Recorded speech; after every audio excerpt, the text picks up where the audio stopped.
Well, again, reflecting the kind of creative differences that were happening amongst our staff, this was a story that some of us were a little bit uncomfortable with because we felt it was maybe a little bit more like an old-fashioned Super Friends episode where the Joker really didn't have a real strong motivation for what he was doing, and he was basically just kind of causing trouble, but not really for any intent and purpose.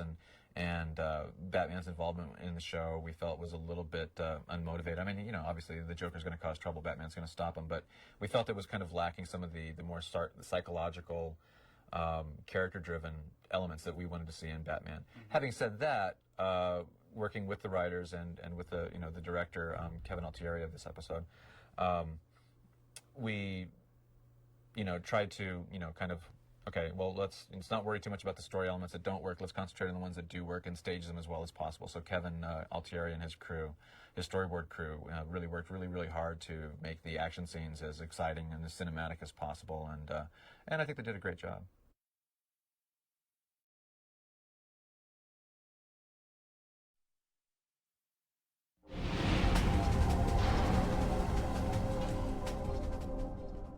The villain in Nothing to Fear is, again, he's a well-known character from Batman's Rogues Gallery, going back to, I think, the 40s or the 50s, the Scarecrow. And I'm not sure he'd ever really been done before in animation. He may have been done, as a walk-on character or something in Super Friends, but as far as I know, he'd never really been, a major presence in any of the previous incarnations of Batman.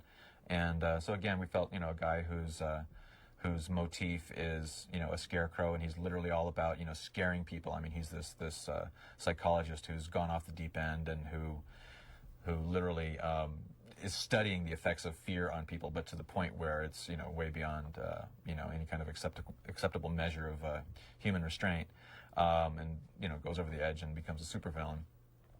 And we thought that was an interesting character. We could do a lot with that.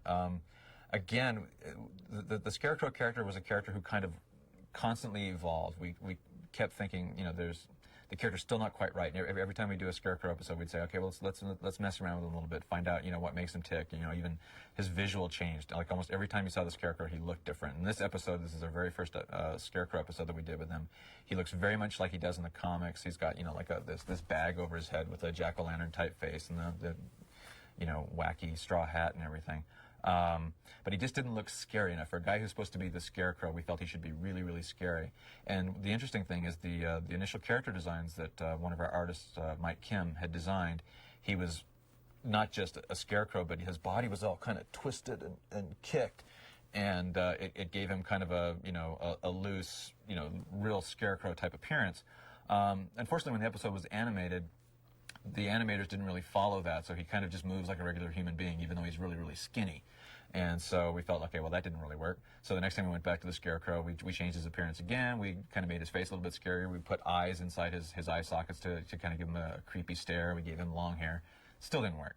So I don't think we ever really quite got the Scarecrow right until, in the when we did the new Batman episodes for the WB, we actually went back and said, okay, you know what, this whole Scarecrow thing is not exactly working. Let's completely, rethink the character, and we came up with a really frightening look for him and an even more out there kind of origin story for him.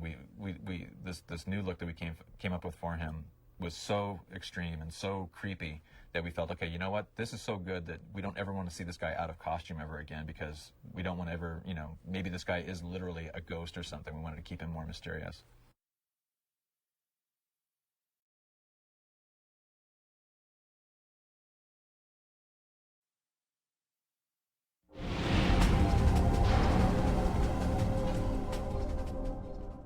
Right off the bat with this first episode, we wanted to kind of make a statement, as it were. We wanted to say right away that this is not any other version of Batman than you've ever seen. It's not the Adam West version. It's not Tim Burton's version. It's not, Super Friends. Certainly not Super Friends. It was our Batman. It was what we considered to be kind of the best of Batman. We drew from all those different sources, from the comics and from Adam West and from, even the movies to a degree. But we tried to do a distillation of what we felt was really, important about Batman.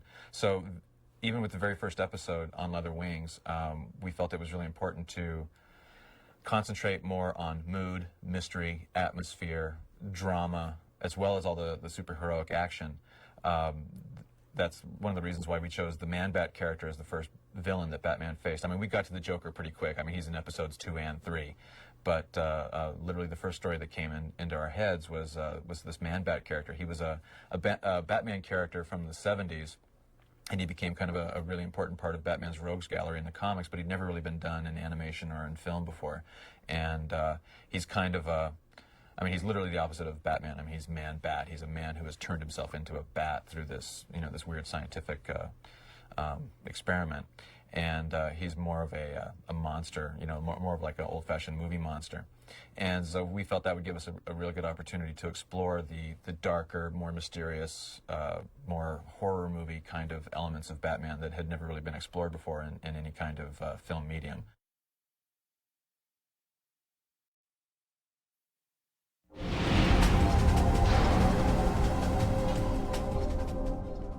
The first Joker episode, Christmas with the Joker, was an idea that Paul Dini was working on with another writer named Eddie Gorodetsky.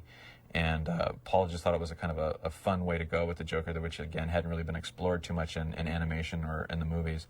And the fact that Paul has always felt that one of the things that motivates the Joker is unfair jokes, jokes that are completely out of line. And so he thought, well, what better way to do that than, on Christmas Eve to do a parody of, old-fashioned Christmas TV specials, variety shows, and where the Joker's going to basically, find a bunch of innocent people, and we say between the lines that he's going to do away with them on national TV unless Batman can stop him before midnight. And we thought that was kind of a sick but fun idea. And there was a lot of discussion internally and as well with the broadcast standards and practice department at Fox with how far we could actually go with that story. And some of the darker elements of the story got kind of toned down, but it still holds up pretty well. Still the intent is there, and it's maybe a little bit more of a comedy than a pitch black comedy, as it were. But I don't think we actually found the true voice of the Joker until probably, I don't know exactly which episode, but about halfway through the series, again with the introduction of the Harley Quinn character and some of the other ways we went with the Joker. These early Joker episodes are a little bit, we still hadn't quite figured his character out yet.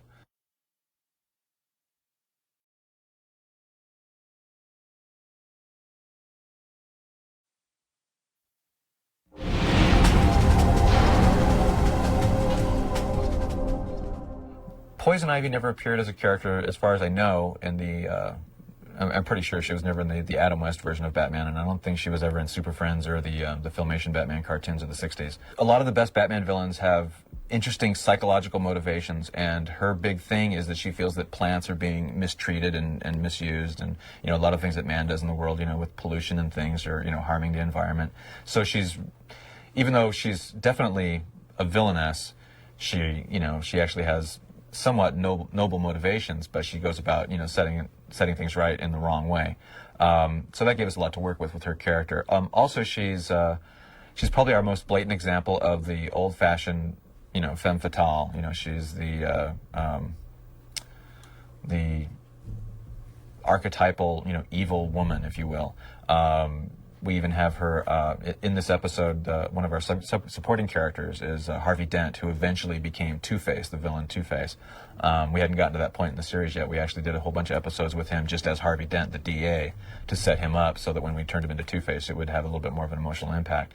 In this episode, she's actually engaged to Harvey Dent, but she actually has ultimately evil things in mind for him as well. The actual costume is based very much on what they did in the comics, but one of the interesting things is that literally in the comics, the tunic portion of her costume is literally made out of hundreds of leaves, and that's just way too much line work to animate. So we had to come up with a way of simplifying that for animation. So we kind of came up with just this one-piece bathing suit kind of outfit with flowered scallops on the edges, which would kind of give a leaf type motif, and then we put like thorny type protrusions on her gloves and her boots to kind of get the idea that she's a dangerous flower as well.